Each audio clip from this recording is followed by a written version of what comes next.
Hello नमस्कार दोस्तों, स्वागत है आप सभी का हमारे यूट्यूब चैनल तत्काल एजुकेशन पे। दोस्तों उम्मीद करते हैं आप सभी बहुत अच्छे होंगे, आपकी तैयारी भी काफ़ी ज़बरदस्त तरीके से चल रही होगी। दोस्तों आज हम आप लोगों के लिए रीजनिंग के 12 अति महत्वपूर्ण प्रश्न के बारे में इस वीडियो में बताएंगे, जो सभी परीक्षाओं के लिए बहुत महत्वपूर्ण प्रश्न होने वाले हैं। आप किसी भी गवर्नमेंट एग्जाम की तैयारी कर रहे हैं, इस टाइप के प्रश्न हमेशा पेपर में देखने को मिलेंगे। दोस्तों ये पार्ट नंबर कौन सा है? 3 है। आप पार्ट नंबर 2 नहीं देखें तो आप वीडियो सेक्शन में जाके देख सकते हैं। चलिए दोस्तों पहला प्रश्न देख लेते हैं। दोस्तों पहला नंबर प्रश्न है, इसमें देखिए नीचे दिए गए विकल्पों में से संबंधित संख्या को चुनिए। देखिए नीचे यहाँ पर आपको एक संबंधित संख्या दी है, यानी 356 जो है 45 ले समेत है। ठीक उसी प्रकार से बताना है कि 152 जो है प्रश्नवाचक चिन्ह पर इन चार ऑप्शन में से कौन सा संख्या यहाँ पर संबंधित होगा। देखिए तो यहाँ पर सबसे पहले ध्यान से देखते हैं, ये आपको 356 जो है ना ये 45 लेके इस प्रकार से समेत है। देखिए तो 356 देखते हैं किन संख्याओं से मिलकर बन रहा है। यहाँ पर 3 हो रहा है, फिर यहाँ पर 5 हो रहा है, फिर यहाँ पर 6 हो रहा है। इनको आपस में क्या करेंगे? देखिए 3 को और 6 को आपस में जोड़ देंगे, कितना हो जाएगा? यहाँ पर 9 हो गया, और 9 को बीच वाली संख्या यानी 5 ले गुना कर देंगे। देखिए यहाँ पर कितना देगा? 9 5 कितना होता है? यहाँ पर 45 होता है। कितना होता है? 45 होता है। देखिए यहाँ पर हो गया, यानी क्या किया कि यहाँ पर 3 को और 6 को आपस में गुना करके, यानी ये आपस में जोड़कर और क्या किया कि यानी 5 ले गुना कर दिए। ठीक है, उसी प्रकार से यहाँ पर भी क्या करेंगे? 152 दिए, 152 किन संख्याओं से मिलकर बन रहा है? देखिए यहाँ पर 1 हो रहा है, 5 हो रहा है और यहाँ पर 2 हो रहा है। तो क्या करेंगे? 1 और 2 को आपस में क्या करेंगे? जोड़ लेंगे। तो कितना हो जाएगा? 2 1 3 हो गया। ठीक है, और 3 में क्या करते हैं? बीच वाली संख्या यानी 5 ले गुना कर देंगे। तो कितना हो जाएगा? 15 हो जाएगा। कितने गया? 15 गया। देखिए यानी इस प्रश्नार्थक चिन्ह पर कौन सी संख्या भरा जाएगा? 15 हो जाएगा। तो 15 को देखते हैं किस ऑप्शन में दिया है, यानी ऑप्शन नंबर यहाँ पर कौन सा हो जाएगा? ऑप्शन नंबर डी आपका सही हो जाएगा। दोस्तों मैं उम्मीद करता हूँ इस प्रश्न को भी आप अच्छे तरह से समझ पाए होंगे। चलिए दोस्तों नेक्स्ट प्रश्न देख लेते हैं। दोस्तों दूसरा नंबर प्रश्न है, इसमें देखिए नीचे दी गई श्रेणी में अगला पद ज्ञात कीजिए। देखिए नीचे यहाँ पर आप एक श्रृंखला दी, इन श्रृंखला में बताना है कि प्रश्नवाचक चिन्ह पर इन चार ऑप्शन में से कौन सा अक्षर यहाँ पर भरा जाएगा। देखिए तो यहाँ पर सबसे पहले ध्यान से देखते हैं ये श्रृंखला किस प्रकार से चल रहा है। देखिए तो यहाँ पर कह दिए यानी सी से क्या लिख रहा है? ई लिख रहा है, ई से क्या लिख रहा है? आई लिख रहा है, आई से यहाँ पर के लिख रहा है, के से ओ लिख रहा है, ओ से यहाँ पर क्यू लिख रहा है, और क्यू से आपको यहाँ पर प्रश्नवाचक चिन्ह दिया है। इन्हीं की जगह पर बताना है कौन सा अक्षर भरा जाएगा। देखिए तो यहाँ पर देखेंगे ध्यान से क्या लिख रहा है? सी से क्या लिख रहा है? ई लिख रहा है। तो सी में अगर 2 को जोड़ देंगे तो कितना गया? ई आ जाएगा। ई से क्या लिख रहा है? आई लिख रहा है। तो ई में क्या करते हैं? 4 को अगर जोड़ देंगे तो कितना गया? यानी आई आ जाएगा। और आई से क्या लिख रहा है? के लिख रहा है। आई में अगर 2 को जोड़ देंगे तो कितना गया? के आ जाएगा। और के से क्या लिख रहा है? यहाँ पर ओ लिख रहा है। तो के में क्या करते हैं? के में अगर 4 को जोड़ देंगे तो ओ आ जाएगा। और ओ से क्या लिख रहा है? क्यू लिख रहा है। तो ओ में क्या करते हैं? यहाँ पर 2 को जोड़ देंगे तो कितना गया? क्यू आ जाएगा। उसी प्रकार से यहाँ पर क्यू में कौन सी संख्या को जोड़ेंगे कि जो कि इस प्रश्नार्थक चिन्ह पर संख्या यानी अक्षर भरा जाएगा। देखिए तो यहाँ पर सबसे पहले ध्यान से देखिए इसमें करेंगे क्या? तो यहाँ पर ध्यान से देखिए 2 जोड़ रहा है, फिर 4 जोड़ रहा है, फिर 2 जोड़ रहा है, फिर 4 जोड़ रहा है, फिर 2 जोड़ रहा है। तो अब की बार क्या करेंगे? 4 को जोड़ेंगे, यानी क्यू में जब 4 को जोड़ेंगे ना तो यहाँ पर यू आ जाएगा। क्या है? यू आ जाएगा। तो यू यानी प्रश्नार्थक चिन्ह पर कौन सा अक्षर भरा जाएगा? यू हो जाएगा। तो यू को देखते हैं किस ऑप्शन में दिया है, यानी ऑप्शन नंबर यहाँ पर ए सही हो जाएगा। दोस्तों मैं उम्मीद करता हूँ इस प्रश्न को भी आप अच्छे तरह से समझ पाए होंगे। चलिए दोस्तों नेक्स्ट प्रश्न देख लेते हैं। दोस्तों तीसरा नंबर प्रश्न है, इसमें देखिए यदि किसी सांकेतिक भाषा में यानी POOR, देखिए POOR को यहाँ पर 66, AAS को यहाँ पर 41 लिखा जाता है, तो उसी कुछ भाषा में यानी बॉय BOY को क्या लिखा जाएगा। देखिए यहाँ पर सबसे पहले प्रश्न समझिए इसमें बोल कर है। ठीक है, देखिए यहाँ पर क्या बोल रहा है? यहाँ पर है कि यदि किसी सांकेतिक भाषा में यानी यदि किसी सांकेतिक भाषा में यहाँ पर पोअर, ठीक है, देखिए पुअर को यानी POOR को 66 लिख रहा है। तो देखते हैं कि PRRO को 66 किस प्रकार से लिख रहा है। देखिए तो यहाँ पे क्या लिख रहा है? यहाँ पर 6 लिख रहा है। ठीक है, देखिए तो यहाँ पे क्या करेंगे? सबसे पहले P लिखते हैं। ठीक है, POO और यहाँ पर R दिए, इसको किस प्रकार से देखिए 66 लिख रहा है। देखिए तो यहाँ पर क्या करेंगे? यहाँ पर P का स्थानीय मान कितना आता है? ठीक है, तो P का स्थानीय मान देखिए क्या लिखते हैं? तो P का स्थानीय मान कितने पाता है? 16 पाता है। और A यानी O का स्थानीय मान 15 पाता है, फिर O का स्थानीय मान 15 पाता है, फिर R का स्थानीय मान 18 पाता है। इन सबको आपस में देखिए जोड़ लेंगे। देखिए 15 को और 15 को और यहाँ पर 18 को आपस में जोड़ेंगे तो कितना आ जाएगा? यानी कितना आ जाएगा? 64 आ जाएगा। जोड़ने पर कितना गया? 64, और 64 में 2 को जोड़ देंगे तो कितना गया? यानी 66 आ जाएगा। कितना गया? 66 आ गया। ठीक है, उसी प्रकार से बताना है कि AAS को यहाँ पर 41 लिखा जाता है। AAS को 41 किस प्रकार से लिख रहा है? देखिए यहाँ पर A हो गया और AAS हो गया, इसको क्या लिख रहा है? 41 लिख रहा है। ए 41 किस प्रकार से लिख रहा है? देखिए ए का स्थानीय मान कितने पता है? 1 पा, यानी वो एस का स्थानीय मान 19 पाता है, एस का स्थानीय मान 19 पा। तो यहाँ पर क्या करके देखिए इनको भी आपस में क्या करेंगे? सबको जोड़ लेंगे। देखिए तो 19 दूनी कितना होता है? 38, 38 से कितना गया? 39 है गया, और 39 में 2 को जोड़ देंगे कितना गया? तो 2 को जोड़ देंगे तो कितना का 41 है। देखिए यहाँ पर 41 लिखा गया है। उसी प्रकार से बताना है कि देखिए उसी भाषा में बॉय को लिखेंगे तो बॉय को क्या लिख रहे हैं, यहाँ पर बी लिख रहे हैं, ओ लिख रहे हैं, वाई लिख रहे हैं। ठीक है, इनको क्या लिखेगा तो बी का स्थानीय मान कितने पता है 2 प, यानी ओ का स्थानीय मान 15 प और वाई का स्थानीय मान 25 पाता है। ठीक है, इन सबको देखिए आपस में जोड़ लेंगे। जब सबको आपस में 2 को 15 को और 25 को आपस में जोड़ेंगे कितना का यहाँ पर 42 है और 42 में 2 को जोड़ देंगे। ठीक है, कितना का यहाँ पर 44 आ जाएगा। यानी बॉय को क्या लिखेगा तो बॉय को आपको 44 लिखा जाएगा। तो 44 को देखते हैं किस ऑप्शन में दिया है, यानी ऑप्शन नंबर यहाँ पर सी सही हो जाएगा। दोस्तों मैं उम्मीद करता हूँ इस प्रश्न को भी आप अच्छे तरह से समझ पाए होंगे। चलिए दोस्तों नेक्स्ट प्रश्न देख लेते हैं। दोस्तों 4 नंबर प्रश्न है, इसमें देखिए उच्च वेन आरेख का चयन करें जो दिए गए वर्गों के बीच संबंध को सर्वोत्तम रूप से दर्शाता है। देखिए नीचे यहाँ पर 5 यानी 3 शब्द दिए, यानी ककड़ी दिया है, मसाले दिए और भोजन दिए। इन तीनों शब्द को बताना है कि आपस में किस प्रकार से संबंधित है और इन 4 वेन डायग्राम में से कौन सा वेन डायग्राम बनेगा। देखिए तो यहाँ पर क्या करेगा, वीडियो को रोककर खुद अपने आप से बनाने की कोशिश करेगा और 12 प्रश्न में से अपने कितने प्रश्न सही किए वीडियो को लास्ट में कमेंट में जरूर बताएगा। और इस चैनल पर पहली बार आए हैं तो चैनल को सब्सक्राइब कर बेल आइकन घंटी को प्रेस जरूर कर लीजिएगा, क्योंकि सबसे पहले इस तरह का क्लास आपको मिलता रहे। आपको पता है कि रेलवे का एग्जाम डेट सब आ गया है। ठीक है, देखिए अच्छे तरीके से हम पढ़ते हैं। देखिए तो इसमें बताने के किस देखिए तो इवेंट डायग्राम किस प्रकार से आपस में संबंध को बताएंगे। देखिए तो क्या लिख रहे हैं, यहाँ पर ककड़ी लिख रहे हैं, मसाले लिख रहे हैं और भोजन दिया है। इन तीनों शब्द को आपस में बताना है कि किस प्रकार से संबंधित है। देखिए तो इन तीनों शब्द में सबसे कॉमन कौन सा मिल रहा है। देखिए सबसे कॉमन आपको भोजन मिल रहा है। क्या मिल रहा है, भोजन। भोजन के अंदर में कहते हैं मसाले भी आते हैं और भोजन के अंदर में यहाँ पर ककड़ी भी आते हैं, यानी ककड़ी जो खाने वाला ककड़ी है ना उसको बोलते हैं। ठीक है, देखिए तो यहाँ पर क्या हो जाएगा, भोजन क्या होता है, भोजन के अंदर में ककड़ी भी, भोजन के अंदर में मसाले भी। तो वेन डायग्राम किस प्रकार से बनेगा, तो सबसे बड़ा क्या हो जाएगा आपको, ये भोजन हो जाएगा। ठीक है, ये भोजन हो गया। भोजन के अंदर में ककड़ी आ जाएगा और यहाँ पर मसाले भी आ जाएगा। देखिए यानी ककड़ी हो गया, ठीक, ककड़ी को लिखते हैं और यहाँ पर मसाले हो गया, मसाले हो जाएगा। ठीक है, ये मसाले दिए है। ठीक है, तो इस तरह का वेन डायग्राम देखते हैं किस ऑप्शन में दिया है, यानी ऑप्शन नंबर यहाँ पर सी सही हो जाएगा। दोस्तों मैं उम्मीद करता हूँ इस प्रश्न को भी आप अच्छे तरह से समझ पाए होंगे। चलिए दोस्तों नेक्स्ट प्रश्न देख लेते हैं। दोस्तों 5वां प्रश्न है, इसमें देखिए उस विकल्प का चयन करें जो ए बी रेखा की दर्पण छवि को दर्शाता है। देखिए यहाँ पर सबसे पहले ध्यान से देखिए, यहाँ पर ए नीचे क्या लिखा है, एक आके यानी बिका दिए, ए बी रेखा पर क्या दिए, दर्पण दिए। ठीक है, इसी देखिए यहाँ पर बोल के रहे, साधारण भाषा में समझिए ना इसमें क्या बोल रहे हैं। देखिए यहाँ पर क्या लिख रहा है, एक आकृति दिए। इन आकृति को जब हम दर्पण में देखेंगे ना, ये दर्पण में किस प्रकार से देखेगा आपको इसी को याद करना है। देखिए तो सबसे पहले ध्यान से देखिए, इसको क्या करते हैं, एक क्या लिख रहा है, यानी पेस्ट लिखा है। अगर ये पेस्ट को दर्पण में देखेंगे तो किस प्रकार से दिखेगा। देखिए तो पी को अगर देखेंगे दर्पण में तो किस प्रकार से दिखेगा। देखिए तो सबसे लास्ट से देखते हैं, देखिए तो यहाँ पे क्या दिख रहा है, टी दिख रहा है। अगर टी को हम जब दर्पण में देखेंगे इसी प्रकार से दिखेगा। अगर एस को देखेंगे जब दर्पण में ना, देखिए एस आपको इस प्रकार से दिख जाएगा। और ई को जब दर्पण में देखेंगे तो देखिए ई आपको इस प्रकार से दिख जाएगा। ठीक है, और यहाँ पर देखिए पी को जब हम दर्पण में देखेंगे इस प्रकार से दिख जाएगा। देखिए ये वास्तविक दर्पण था। अगर इसी आकृति को जब हम दर्पण में देखेंगे तो दर्पण में देखिए आपको इस प्रकार से दिख जाएगा। आपको वही बताना है कि ये भी दर्पण पर जब रखेंगे ना तो इस आकृति को किस प्रकार से दर्पण में दिखेगा। इस तरह का देखते हैं किस आकृति ऑप्शन हमें मिल रहा है। देखिए ऑप्शन ए में मिलेगा, नहीं ऑप्शन बी में मिल रहा है, यानी ऑप्शन नंबर यहाँ पर बी सही हो जाएगा। दोस्तों मैं उम्मीद करता हूँ इस प्रश्न को भी आप अच्छे तरह से समझ पाए होंगे। चलो दोस्तों नेक्स्ट प्रश्न देख लेते हैं। दोस्तों 6 नंबर प्रश्न है, इसमें देखिए नीचे दिए गए पासे में यानी पासे में अंक 6 के विपरीत फलक पर कौन सा अंक होगा।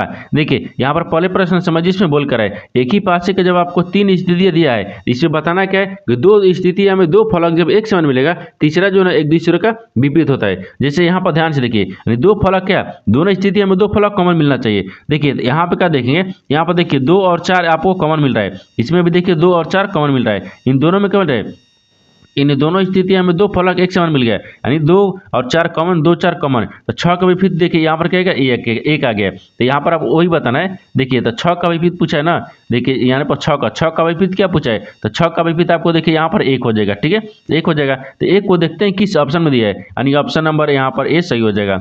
दोस्तों मैं उम्मीद करता हूँ इस प्रश्न को भी आप अच्छे तरह से समझ पाए होंगे। चलिए दोस्तों नेक्स्ट प्रश्न देख लेते हैं।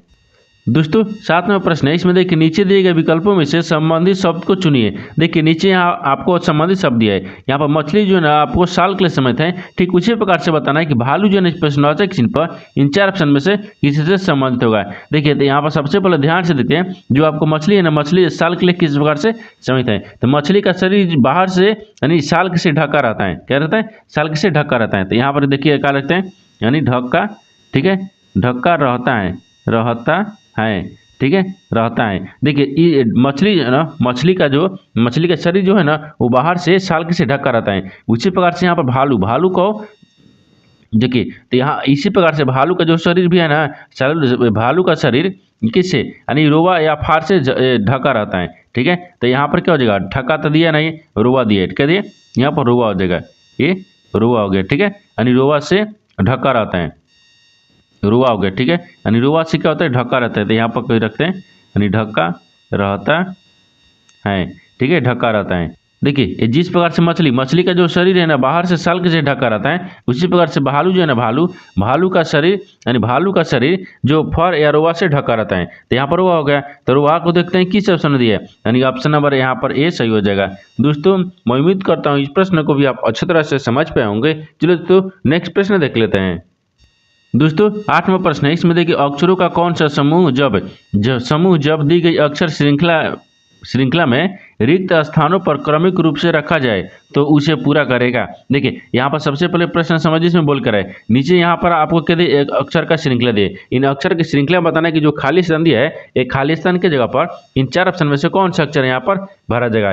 देखिए तो सबसे पहले इसमें ध्यान से देखते हैं ये श्रृंखला किस प्रकार से चल रहा है, ठीक है। देखिए जब इस तरह का प्रश्न मिलेगा ना तो यहाँ पर क्या करते हैं, इन सब अक्षर को गिन लेंगे कितना आपको इसमें अक्षर दिया है, ठीक है। देखिए तो यहाँ पर क्या करते हैं, यहाँ पर 1 2 3 4 5 6 7 8 9 10 11 12 13 14 यानी जो अक्षर लिखा है उसको भी गिनेंगे और जो खाली स्थान दिया है उसको भी गिन लेते हैं। तो यहाँ पर कितना दिया, 14 को दिया है, ठीक है। देखिए 14 दिया है और 14 का करेंगे 3 से भाग करेंगे, 3 चौके कितना होता है, 12 होता है। लेकिन यहाँ पर शेषफल कितना बच गया, यानी शेषफल कितना बच गया, 2 बच गया। तो 2 को अलग रखेंगे और 3 के भाग से 4 हिसाब में बांटेंगे। जैसे यहाँ पर 3 1 हो गया, 2 हो गया, यहाँ पर 3 हो गया, 1 4 हो गया, यानी देखिए 3 3 के हिसाब से 4 भागों में बांट लिए। अब यहाँ पर करेंगे क्या, यहाँ पर देखिए ध्यान से देखिए, इसे ऑप्शन ए को देखते हैं। ऑप्शन ए में अगर क्या रखते हैं, यहाँ पर बी रखते हैं, फिर यहाँ पर सी रखते हैं, फिर यहाँ पर डी रखते हैं, ठीक है, फिर यहाँ पर ई रखते हैं। देखिए तो यहाँ पर क्या हो गया, यहाँ पर बी सी डी ई, ये देखिए ए लाइन से है ना, B C D E line से है, यानी ऑप्शन नंबर ए आपका सही हो जाएगा। दोस्तों मैं उम्मीद करता हूँ इस प्रश्न को भी आप अच्छी तरह से समझ पाए होंगे। चलो दोस्तों नेक्स्ट प्रश्न देख लेते हैं। दोस्तों 9 नंबर प्रश्न है, इसमें देखिए दी गई आकृति में कितनी पुस्तकें काल्पनिक है। देखिए यहाँ पर पहले प्रश्न समझिए, इसमें बोल कर है नीचे यहाँ पर एक आकृति दी है, इन आकृति में बताना है कि इसमें पुस्तकें कितने हैं जो कि काल्पनिक है, ठीक है। यहाँ सवाल ही पूछा है कि पुस्तक कितने हैं जो काल्पनिक पुस्तक हैं। देखिए तो इसमें सबसे पहले ध्यान से देखते हैं इसमें पुस्तक कौन सा दिए और काल्पनिक कौन सा दिए। देखिए ये आपको गोला वाला क्या दिए, ये आपको क्या दिए, पुस्तकें दिए, ठीक है, पुस्तकें हो गया। और ये वाला आपको क्या दिए, काल्पनिक दिया है। देखिए ये वाला क्या दिया आपको, काल्पनिक दिया है, ठीक है, एक काल्पनिक दिया है। लेकिन आपको बताना क्या है कि देखिए इसमें बताना है कि ऐसी कितनी पुस्तकें हैं जो काल्पनिक भी है। देखिए तो पुस्तक और काल्पनिक दोनों होना चाहिए। देखिए तो यहाँ पर ध्यान से देखिए, यहाँ पर सबसे पहले ध्यान से देखें कि आपको पुस्तक भी होना चाहिए और काल्पनिक दोनों भी होना चाहिए, ठीक है। और आपको यहाँ पर क्या मुद्रित नहीं होना चाहिए, ठीक है। अब देखिए तो यहाँ पर क्या दिख रहा है, ये 14 आपको क्या दिख रहा है, पुस्तकें दिख रहा है, लेकिन ये काल्पनिक में दिख रहा है, नहीं दिख रहा है, तो आपको ये 14 नहीं होगा। देखिए 18 एक ऐसी संख्या दिख रही है जो कि पुस्तक भी है और काल्पनिक भी है, लेकिन 18 तक एक में कहीं नहीं दिया है। क्या करेंगे, जब 2 संख्या लिखेंगे, ठीक है, यहाँ पर कितना क्या 18 हो गया। और यहाँ पर देखिए क्या लिख रहा है, 23 दिख रहा है, यानी 23 भी क्या करेंगे, 23 को भी रखेंगे, यानी 23 भी एक ऐसी संख्या है जो कि देखिए यहाँ पर पुस्तकें भी है और यहाँ पर काल्पनिक भी है, ठीक है। लेकिन यहाँ पर काल्पनिक और पुस्तक दोनों है, तीन दोनों का आपस में जोड़ेंगे तो कितना गया, यहाँ पर 41 आ जाएगा। यानी यहाँ पर क्या गया, यानी 41 एक, देखिए यहाँ पर पुस्तकें कितनी है, यानी ऐसे कितनी पुस्तकें हैं, यानी 41 ऐसी पुस्तकें हैं जो पुस्तकें भी है और काल्पनिक हैं। तो 41 क्या हो जाएगा, सही हो जाएगा। 41 को देखते हैं किस ऑप्शन में दिया है, ऑप्शन नंबर यहाँ पर डी सही हो जाएगा। दोस्तों मैं उम्मीद करता हूँ इस प्रश्न को भी आप अच्छे तरह से समझ पाए होंगे। चलिए दोस्तों नेक्स्ट प्रश्न देख लेते हैं। दोस्तों 10 नंबर प्रश्न है, इसमें देखिए ए जो है ना बी और के की माता है, और यहाँ पर डी ए का पति है, यानी ई डी के भाई का पुत्र है, यानी ए का ई के साथ क्या संबंध है। देखिए यहाँ पर सबसे पहले प्रश्न समझिए, इसमें बोल कर है, ठीक है। देखिए यहाँ पर क्या बोल रहा है, यहाँ बोल रहा है कि ए जो है ना बी और के की माता है। तो मान लीजिए यहाँ पर ए को रखते हैं, ठीक है, ए जो है ना बी और यहाँ पर के की माता है, ठीक है, बी और के की माता है। तो बी और के की माता कौन है, यहाँ पर माता कौन है, यहाँ पर ये माता हो जाएगा, ठीक है। इन दोनों का देखिए, इन दोनों का माता कौन दिख रहा है, इन दोनों का माता आपको यहाँ पर ए दिख रही है, ठीक है, ए माता हो गया, ठीक है, ए भी माँ रखते हैं। ए माता हो गया, यहाँ तक समझ रहे हैं। अब इसके बाद में आगे देखिए क्या बोल रहे हैं, डी। डी जो है ना ए का पति है, यानी डी जो है ए का पति है। तो ए का पति कौन लगता है, ए का पति यहाँ पर डी हो गया। ए क्या है, पति है, ठीक है, पति हो गया, पति है। ई जो है ना ई डी के भाई का पुत्र है, तो डी के भाई, तो डी के भाई को मान लीजिए यहाँ पर क्या रखते हैं, ये भाई हो गए, ये डी का भाई। डी का भाई कौन है यहाँ पर, ई है, कौन है, ई है, यहाँ पर ई हो गया। तो डी के भाई का पुत्र है, तो यहाँ पर भाई का पुत्र हो गया, ठीक है, यहाँ पर भाई का पुत्र हो गया। ये तो आपको यहाँ तक समझ में आ रहा है। अब इसके बाद में देखिए यहाँ बोल रहा है कि ए का ई के साथ क्या संबंध है। देखिए अब ए को ई के साथ संबंध बताना है, ठीक है। अब देखिए तो ई जो है ना ए को क्या बोलेगा, अब देखिए यहाँ पर बोलेगा क्या, देखिए यहाँ पर क्या देखेंगे, यहाँ पर देखिए डी ए जो है ना, यहाँ पर देखिए ए का पति कौन दिख रहा है, ए का पति डी दिख रहा है, और डी का भाई कौन दिख रहा है, यहाँ पर भाई दिख रहा है, ठीक है, और भाई का पुत्र दिख रहा है। तो यहाँ पर देखिए जब ए और ई इस प्रकार से आपस में किस प्रकार से संबंध होगा, देखिए तो यहाँ पर हो गया डी, इन दोनों क्या है, ये दोनों आपस में भाई है, ठीक है, भाई है। तो ये इसका पत्नी हो गई, इसका भाई हो गया, तो भाई का बेटा हो गया। तो भाई का बेटा भाई के पत्नी को क्या बोलेगा, यानी यहाँ पर इसको क्या बोलेगा, चाची बोलेगा, क्या बोलेगा, चाची हो जाएगा, ठीक है, क्या हो जाएगा, चाची हो जाएगा। तो चाची को देखते हैं किस ऑप्शन में दिया है, यानी ऑप्शन नंबर यहाँ पर भी सही हो जाएगा। दोस्तों मैं उम्मीद करता हूँ इस प्रश्न को भी आप अच्छे तरह से समझ पाए होंगे। चलो दोस्तों नेक्स्ट प्रश्न देख लेते हैं। दोस्तों 11वां प्रश्न है, इसमें देखिए निम्नलिखित अनुक्रम ऐसे कितने छह हैं जिनके, यानी जिनके या तो ठीक पहले 2 हैं या ठीक पहले बाद में क्या है 9 है। देखिए यहाँ पर सबसे पहले प्रश्न समझिए, इसमें बोल कर है, देखिए यहाँ पर क्या बोल रहा है, यहाँ पर नीचे एक अनुक्रम दिया है, इन अनुक्रम में बताना है कि इसमें अनुक्रम में कितने ऐसे 6 हैं। देखिए बताना है कितने ऐसे 6 हैं जिनके पहले क्या होना चाहिए, देखिए जिनके या तो ठीक बाद, ये ठीक पहले, ठीक क्या बोल रहे हैं, पहले 2 हैं या ठीक बाद क्या है 9 है। यानी इसमें बताना क्या है कि ऐसे कितने 6 हैं जिनके पहले क्या होना चाहिए, बाद 2 होना चाहिए और बाद में 9 होना चाहिए। देखिए तो यहाँ पर देखते हैं, तो यहाँ पर क्या देखते हैं, यहाँ पर एक ऐसी देखिए ये दिख रहा है, यहाँ पर क्या दिख रहा है, एक 6 दिख रहा है। एक ऐसी 6 है जिनके पहले देखिए 2 नहीं दिख रहा है, लेकिन बाद में क्या दिख रहा है, 9 दिख रहा है, एक हो गया। उसके बाद में देखिए यहाँ पर 6 दिख रहा है, जो कि 6 के पहले क्या है 2 दिख रहा है, लेकिन बाद में 9 नहीं दिख रहा है। देखिए यहाँ पर 1 हो गया, ये 2 हो गया, ठीक है, 2 दिख रहा है। 2 ऐसी 6 है जिनके पहले देखिए इन 2 दिख रहा है और जिनके बाद 9 दिख रहा है। यहाँ पर आओ देखते हैं आगे में क्या दिख रहा है, आगे में यहाँ पर देखिए यहाँ पर एक 6 दिख रहा है, जो एक ऐसी 6 है जिनके पहले क्या दिख रहा है, 2 दिख रहा है, क्या दिख रहा है, 2 दिख रहा है। और यहाँ पर एक ऐसी 6 है जिसके पहले क्या दिख रहा है, बाद में क्या दिख रहा है, 9 दिख रहा है। आपको यही सवाल भी पूछा है कि देखिए कि इसमें बताना है कि ऐसे कितने 6 है जिनके पहले 2 होना चाहिए और बाद में 9 होना चाहिए। इसमें ऐसे कितने 6 दिख रहे हैं, तो 4 गो दिख रही है, ठीक है, कितना दिख रहा है, 1 2 3 4 गो दिख रहे हैं, यानी 4 एक ऐसी, यानी 6 ऐसी संख्या है जो कि यहाँ पर चार गो एक 6 ऐसी संख्या है, ठीक है। देखिए तो 4 को देखते हैं किस ऑप्शन में दिया है, यानी ऑप्शन नंबर यहाँ पर भी सही हो जाएगा। दोस्तों मैं उम्मीद करता हूँ इस प्रश्न को भी आप अच्छे तरह से समझ पाए होंगे। चलो दोस्तों नेक्स्ट प्रश्न देख लेते हैं। दोस्तों 12वां प्रश्न है, इसमें देखिए दिए गए विकल्पों में से वह शब्द वह आकृति चुने जो नीचे दिए गए पैटर्न को पूरा करती है, यानी करती हो। देखिए यहाँ पर सबसे पहले प्रश्न समझिए, इसमें बोलकर है, नीचे यहाँ पर आपको एक आकृति दी है, इन आकृति में बताना है कि जो प्रश्नवाचक चिन्ह दिया ना, ये प्रश्नवाचक की चिन्ह की जगह पर इन 4 ऑप्शन में से कौन सा आकृति यहाँ पर भरा जाएगा। देखिए तो सबसे पहले ध्यान से देखते हैं ये आकृति किस प्रकार से चल रहा है, ठीक है। देखिए तो यहाँ पर क्या करेंगे, ये आकृति किस प्रकार से चल रहा है, देखिए यहाँ पर क्या करेंगे, ई वाला का आपको थोड़ा सा बढ़ा लेंगे और इसको क्या करेंगे यहाँ पर मिला देंगे, ठीक है, ये हो गया। फिर इसके बाद में देखिए इसको यहाँ पर मिला देंगे, ये आपको कोना पर मिलता है, एक कोना पर मिल गया, ठीक है। और देखिए और इसको क्या करेंगे, इसको इसमें मिला देंगे और यहाँ से ई भी कर देंगे। देखिए इस तरह का जो आकृति है ना, इस तरह का जो देखिए इस तरह का जो आकृति है तो देखिए किस ऑप्शन में दिख रहा है, ठीक है। देखिए इस तरह का आकृति किस ऑप्शन में दिख रहा है, यहाँ पर ऑप्शन नंबर ए में दिख रहा है, यानी ऑप्शन नंबर ए आपका सही हो जाएगा। दोस्तों मैं उम्मीद करता हूँ इस प्रश्न को भी आप अच्छे तरह से समझ पाए होंगे। चलो दोस्तों नेक्स्ट वीडियो में मिलते हैं, तब तक जय हिंद। दोस्तों इस चैनल पर पहली बार आए हैं तो चैनल को सब्सक्राइब कर बेल आइकन घंटी को प्रेस जरूर कर लीजिएगा, क्योंकि सबसे पहले इस तरह का क्लास आपको मिलता रहे।